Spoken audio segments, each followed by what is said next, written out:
Yo, c'est Young Vamp sur Heatwave pour Boîte Media.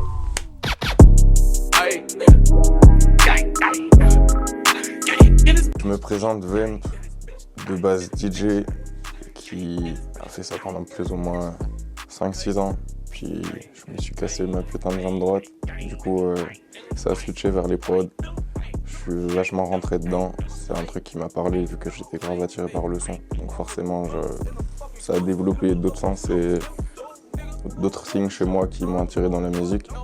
Puis il m'a fallu quand même 1 ou 2 ans avant de trouver un style, quelque chose qui me plaît, quelque chose d'assez particulier, qui me différencie un petit peu des autres trucs que j'écoutais.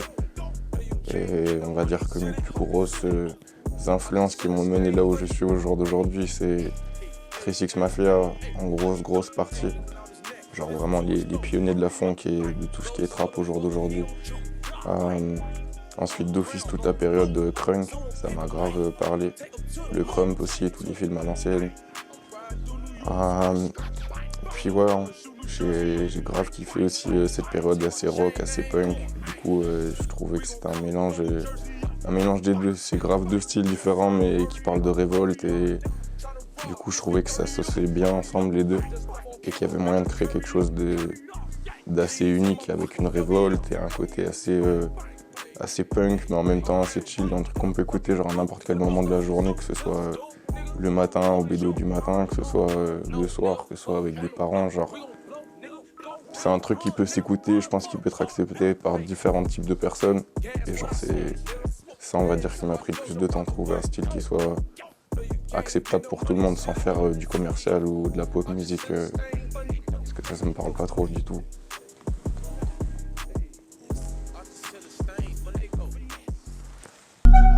On investit, on récupère. Jeune boss déjà béni au nom du fils et du père. Pour avoir bénéfice, j'ai dû rompre tous les maléfices. Car depuis petit, c'est dans le vice que l'on est du père. Un peu trop esprit, donc ils ne vont pas comprendre. SO frénétique, hein. Une grosse perle là, belge qui est en train de tout exploser là, on peut clairement le dire.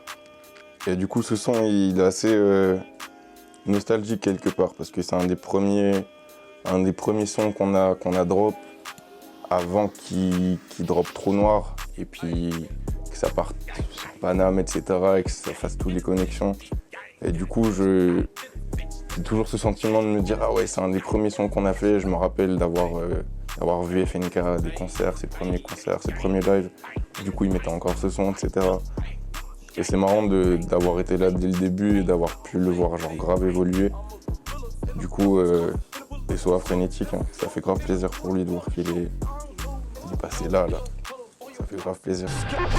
Aviation on the plane, I'm about to take off. Turning up till I can't think, I pray I never wake up. Got these tests that don't embrace, I swear my life is made up. Bon alors ce son là, waouh, il est assez... Enfin l'histoire est assez folle. Je sais pas si c'est la plus crazy de toutes, mais en tout cas elle m'a vraiment marqué parce que j'ai sorti Die Trill, la mixtape, le volume 2. Et comme à peu près toutes mes mixtapes, je suis resté plus ou moins fidèle à mon style, genre des sons assez chill, avec des percussions qui tapent quand même, mais ça reste des sons chill comparé à ce que Scarlord il faisait dans ses premiers sons et ce que j'avais découvert de lui. Je suis en mode, jamais nos univers pourraient matcher en fait. À premier regard, je me suis dit jamais de ma vie je vais fit avec ce type. Genre j'ai juste conçu 2-3 de ses sons et je kiffais, mais pour moi ça paraissait improbable qu'un jour il y ait une connexion. Et du coup moi je suis là, je suis hors Die Trill, il y a la tête qui sort, ça stream etc. Ça se trouve sur Spotify dans les playlists, du coup ça fait pas mal de chiffres. Et il y a un soir où je reçois un mail avec son nom privé et tout, genre en mode ouais j'ai grave kiffé genre Die Trill volume 2 et il m'a cité genre les 5 sons qu'il avait validés du truc et il m'a dit je veux acheter ces 5 sons là. Du coup j'étais un peu perdu parce que déjà je savais même pas comment lui vendre, à quel prix, est-ce qu'il avait vraiment kiffé les sons, qu'est-ce qu'il allait faire avec en fait. J'étais grave perdu, dans ma tête c'était ouf parce que je l'ai fait quelques prods aussi sur d'autres albums qui sont vachement plus type Scarlord, avec vraiment cette haine et ce punch comme il aime bien et ce truc un peu punk dans les prods. Bon, alors ce son-là, c'est, je crois, le son qui m'a le plus matrixé parce que je l'ai fait avec un mood tellement différent. J'étais posé, j'étais chez moi, j'étais en backwood et double cup et puis c'était chill. Pour moi, c'était une vibe soleil. Il y avait pas de haine dans ce son, il y avait rien comme haine. Et puis lui, il me renvoie ce son-là avant de le drop en mode « Ah, j'ai fait ça dessus ». Et ça m'a grave marqué de me dire comment ce mec, il a écouté ce son et il a pas ressenti la même vibe que moi. Lui, il a ressenti carrément un truc autre genre. Et c'est la première fois que ça m'a marqué de collab avec un artiste comme ça, qui a tellement de personnalité et qui est tellement fidèle à son style, qu'il n'a pas vraiment essayé de fit avec le son ou de s'adapter, il est juste resté lui. Et ça a donné un truc, je trouve, assez unique, parce que du coup, il n'utilise jamais des prods aussi chill que ça. Et pourtant, il est là, il crie, il fait des grosses adlibs de punk sur la moitié du son. Du coup, je trouve ça assez unique comme mélange de sonorités, du coup. Donc j'ai grave kiffé, c'est un des sons préférés que j'ai fait avec Scarlord. Pourtant, on en a fait genre une bonne dizaine, mais là, celui-là, il m'a grave marqué. She wanna fuck my car, she wanna suck my rims, she wanna kiss my jury, she wanna caress my hands. Je dois expliquer du coup la rencontre avec cette personne-là, Soulja Boy. Faut savoir que c'est hyper mystique parce que c'est un des premiers gars que j'ai utilisé des acapellas que je mettais sur mes prods. En mode, parce que je kiffe trop ce type depuis que je crois que je suis petit peu, j'ai 14-15 ans, genre tout est basé sur lui, sur son lifestyle, le fait que ce soit un crack d'internet, que le mec il ait déjà sa marque de sap, qu'il soit dans le biz, qu'il vende des trucs, il était trop dans le futur pour moi quand j'étais petit, il m'avait grave choqué. Et du coup j'étais trop sur ce type, et puis je commençais à faire des prods, je me retrouvais à utiliser des acapellas de ce type. Puis j'ai des sons qui font 1, 2, 3, 4, 5 millions de vues avec des acapes de lui, je me dis ouais c'est chaud.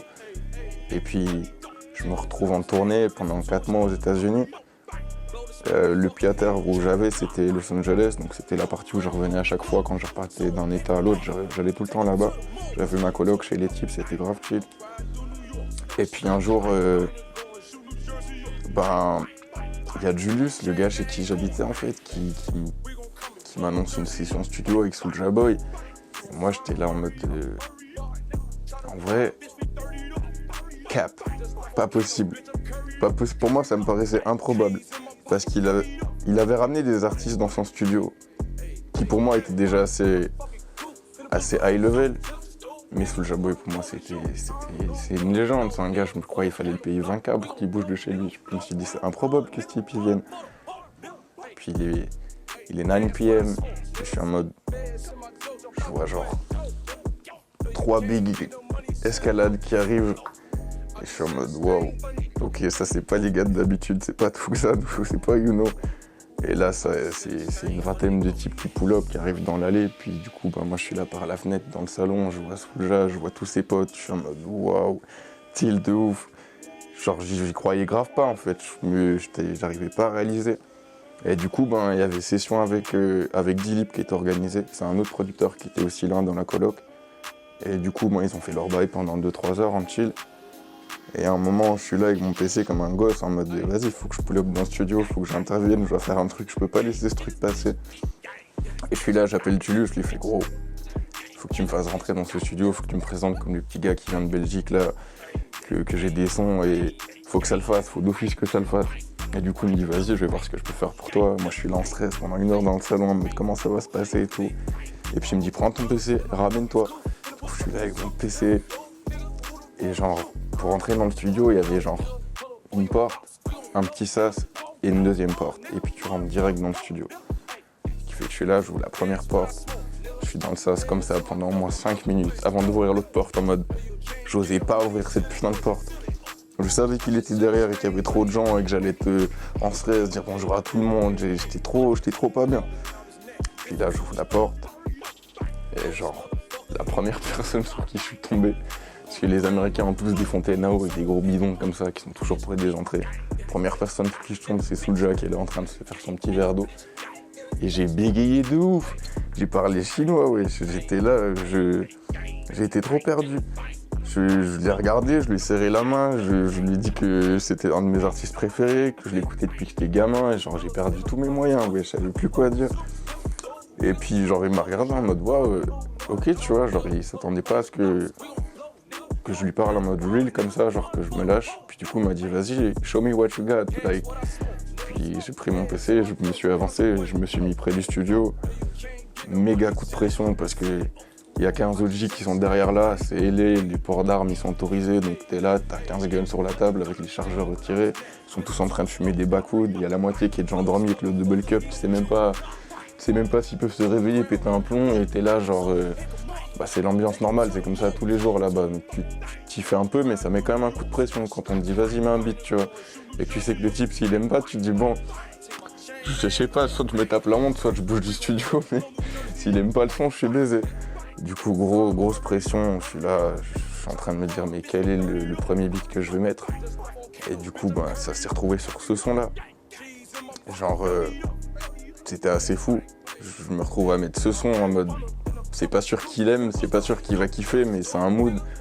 Il y a moyen qu'il kiffe le son, et puis ça a duré genre 30 secondes de démo, et puis il m'a dit yo, put me in the booth, et du coup il est arrivé direct dans la cabine.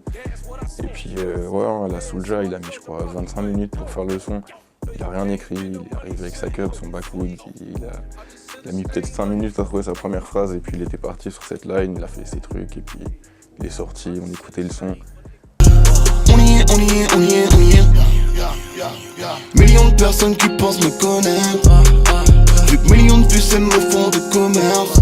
Putain. Il y a une phase marrante dans son. C'est qu'il dit disque d'or ou de platine. Je m'en bats les couilles, on y est. Mais sauf qu'à ce moment-là, il y était pas encore. Et ça me fait rire parce qu'il y a que dans son où il parle du disque d'or ou de platine. Et puis il a fait disque d'or et de platine sur cet album. Du coup, c'est assez crazy, genre en réécoutant le son au début, quand il m'a fait écouter la démo, et puis là je le réécoute dans l'album, je me dis waouh, c'est genre assez choquant de me dire que là, d'ici quelques semaines, il y a une plaque qui va arriver avec mon nom et un disque de platine, alors que je me serais jamais attendu à ça, surtout Mr V. Genre moi je suis grave dans tout ce qui est ricain, genre frénétique, ça s'est fait parce que c'est un poteau qui est venu à la maison, qui s'est introduit, donc forcément j'ai apprécié son univers, etc. Mais de base, je suis pas rap français, je pense pas ça du tout.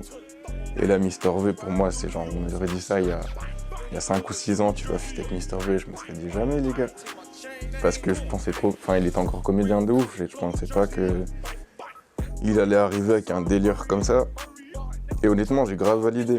Genre, il y a beaucoup d'humoristes qui ont essayé de faire un peu ce délire de rapper, profiter de leur cloud et de leur compte, leur vue, et je trouve que ils ont tous fail, où ils font tous des trucs éclatés. Mais alors Mr V, pour le coup, il a vraiment, d'album en album, réussi à progresser et à montrer que ouais, c'est vraiment un rappeur aussi. Genre, il a des vraies phases, il sait écrire, il sait faire des top lines.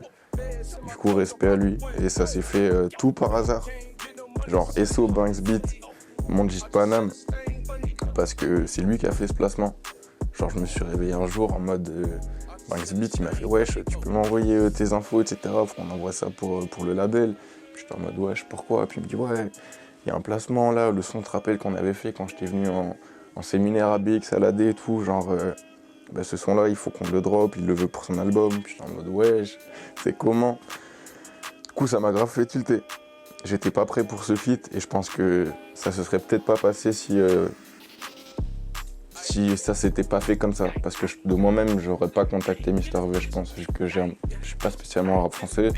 J'aurais pas testé l'expérience. Mais du coup, je suis grave content de l'avoir fait. Et ouais, là j'attends la plaque. Hein. Yo, c'était Vamp pour Boîte Major. Bow. I'm a gorilla in a fucking coop.